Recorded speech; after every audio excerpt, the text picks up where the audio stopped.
Although laser cutting, bending and marking are the popular solution in laser industry, it has variety of lesser known solutions which have been revolutionizing the industry from years.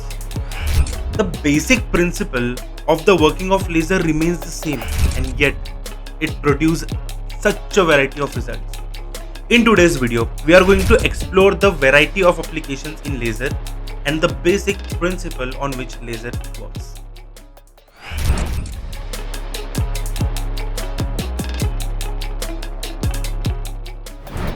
Laser stands for light amplification by stimulated emission of radiation is usually generated in a box-like structure, and the medium that is used to generate laser varies according to its application. The principle that laser generation works on is called stimulated emission. In this principle, electrons are excited to a higher energy level. From this energy level, they are dropped to a lower energy level again. During this process, they emit a monochromatic beam of light. And this beam of light is nothing but laser beam. Now the medium that is used to generate a laser beam varies according to the application.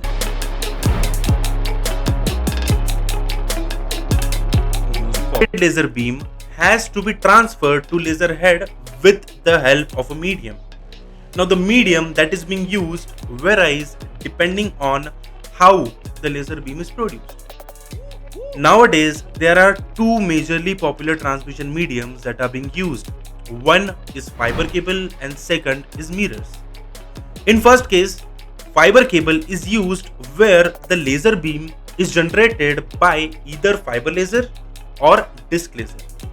And CO2 mirrors, or I can say mirrors, are used when laser beam is generated under the presence of carbon dioxide and some other gases. The primary purpose of a laser head is to concentrate the beam on a small spot on workpiece where the application has to be performed. This is done for a reason to increase the optical intensity to achieve that optical intensity on which the material can be processed. Now in laser head, a fairly uneven laser beam is provided and it passes through the collimatic lens. Collimatic lens straightens this beam, and with the help of focusing lens, this beam is focused on a single spot where the application has to be achieved. And depending on the application, the time of heating and the time of beam in contact with that particular surface varies.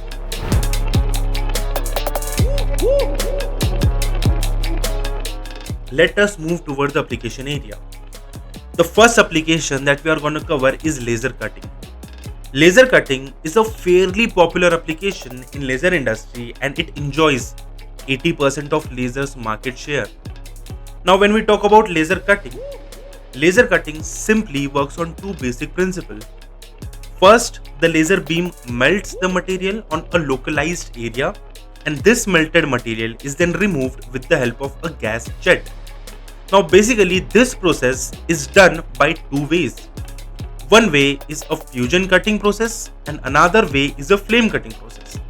In fusion cutting, material is melted with the help of laser beam and then removed with the help of nitrogen gas jet. In this process, nitrogen does not add anything to the energy input during cutting.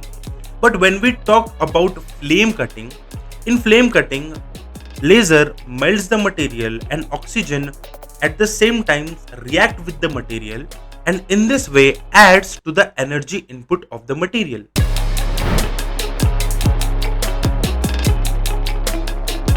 To what energy input actually is. Let me explain it with an example. Let us take a 2 kilowatt machine. The capacity of a 2 kilowatt machine to cut SS is somewhere around 8 mm.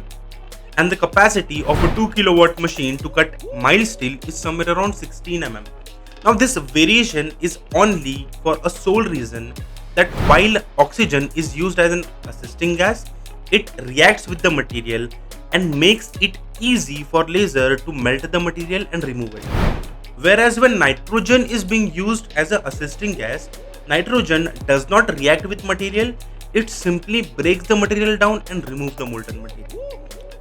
This is how energy input is added by using oxygen. And this is the reason why the pressure of nitrogen that we use is higher than the pressure that we use for oxygen.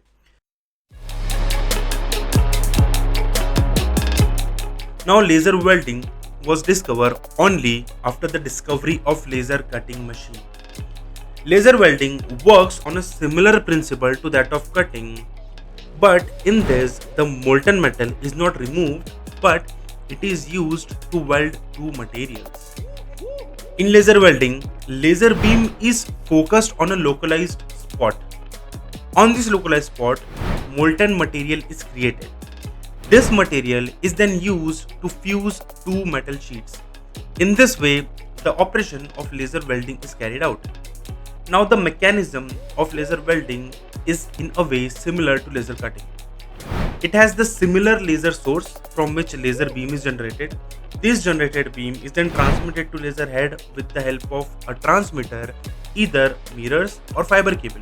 And head works on a similar principle of collimating the laser beam and then focusing it on a single spot. Now, there are two popular processes in laser welding. One is heat conduction welding and another is keyhole welding process.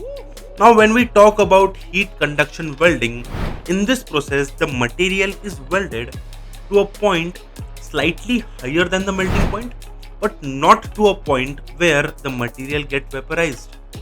Now, in this process, the strength achieved after the welding is done is comparatively lower.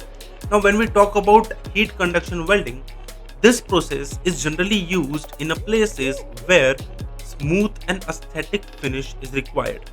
In many cases, the use of filler wire is fairly restricted or is not used. Now, when we talk about keyhole welding process, in this process, the material is welded to a point where it evaporates.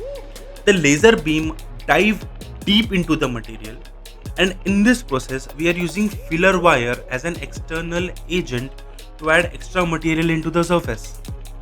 This not only gives you a particular strength that you require, but also the finish of laser welding. Now, when we talk about laser welding over conventional welding, the area of action of laser is fairly low. There is no material distortion in laser welding if we compare it to MIG welding, and the after process in laser welding is fairly eliminated. Laser welding is an application based process, and this process depends on whether your operation or your material is capable to achieve the result that laser welding has to offer.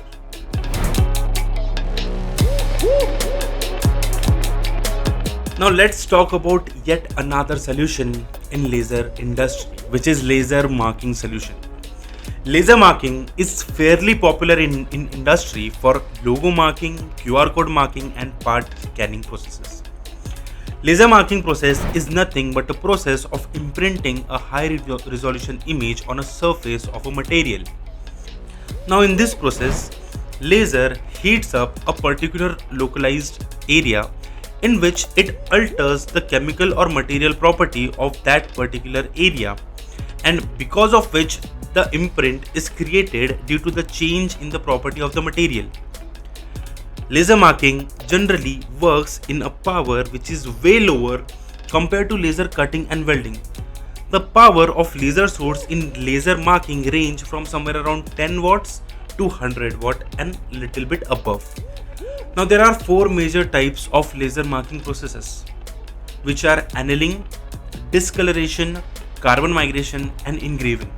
Now, when we talk about the process of annealing, in annealing, a localized heated area is worked on, and in this process, the color of that particular localized area changes. This process can work with a variety of material and has a wide industrial application. Now, when we talk about engraving, a slight amount of material is removed from the surface of material being working on. In this process, a heated area is created and slight amount of material in microns is evaporated, which creates an imprint that lasts forever. As this process works on the principle of evaporating the material, the variety of materials that it can work with is huge. Now when we talk about carbon migration process, in this process the laser marking happens when material forms a bond with a carbonated material. And in this process the finish that is achieved after laser marking is fairly dark or purely black finish. This process is usually used to do marking on aluminium and stainless steel. Laser discoloration is a process in which imprint is created on plastic surface. This imprint is created either by pigment or additive interaction with laser.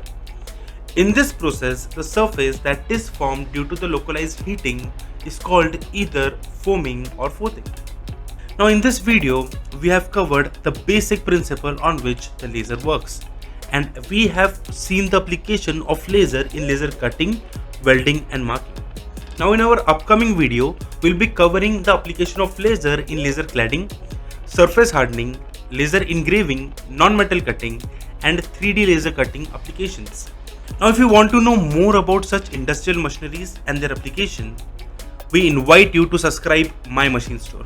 Here we create information about industry and industrial machineries. At my machine store, we decode manufacturing.